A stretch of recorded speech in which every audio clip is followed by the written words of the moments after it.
All right, Chris, I'm gonna throw this next question at you. Now, you competed late 90s into the 2000s, what many people consider to be the golden era of bodybuilding. Of course, every generation in bodybuilding considers their era to be the golden era. I think if you talk to the guys from the 70s, they'll say that. You talk to Gaspari and Lee Haney, they say the 80s were the golden era, but a lot of people talk about the 90s when you had guys like you, and Dexter was getting his start, Kevin Lebroni, Sean Ray, Ronnie Coleman competing. Talk a little bit about the physiques that you saw when you were competing in the 90s, in the early 2000s, versus the quality that we see today. Because, you know, a lot of people, and I don't know if it's just, you know, reminiscing or being nostalgic, keep going back and saying, oh, no, it was so much better back then, so much better back then, but we still have some great physiques on stage. From somebody who was competing in that era and now still very much involved in bodybuilding today, talk to us about the differences between the golden era, per se, and now.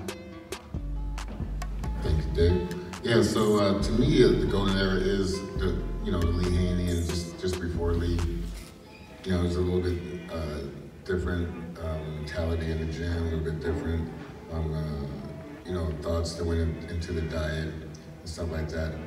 For myself, I feel like when when I started bodybuilding, my first competition was 1985 in the teenage division, and you know, everyone that I saw had striations in their quads, had, you know, the rock hard physiques from head to toe all around, and I felt like that was just a normal thing, you know, just a normal thing to see major separation from head to toe, like an anatomy chart.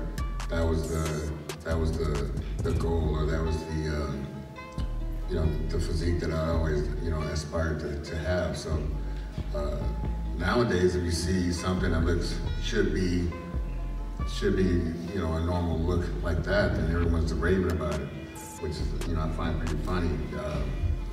Dexter was one that was highly separated. All these guys are highly separated bodybuilders, and that's why they have their strengths. You know, this man next to me, you can totally see every muscle in his body when he competes, and that's what I like about the classic division.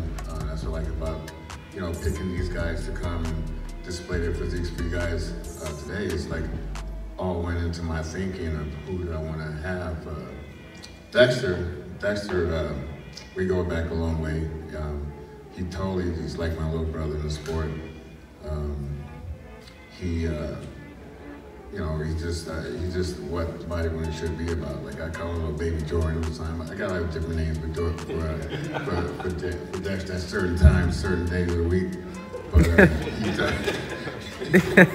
he's you know, like I say, he's you know, I feel like he's going to be one of the best to ever do it. I mean, he's won every competition on this earth. There's no show you haven't won, right? You didn't win a couple in Europe that I beat you in, but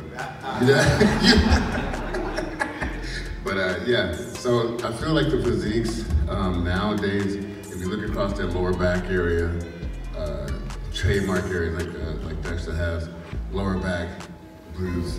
I always look for that to see how close Dexter is to being in his top shape. And you know, once those things are in, and once the judges see that, you know, they're just like myself, like, okay, Dexter's ready. You know, they look to see, and then that's how he beats a lot of people. A lot of people don't have that same mentality when it comes to putting their physique together, when it comes to dieting and being like, okay, with this amount of diet or this amount of calories that I took for this competition, this is what the look I came up with.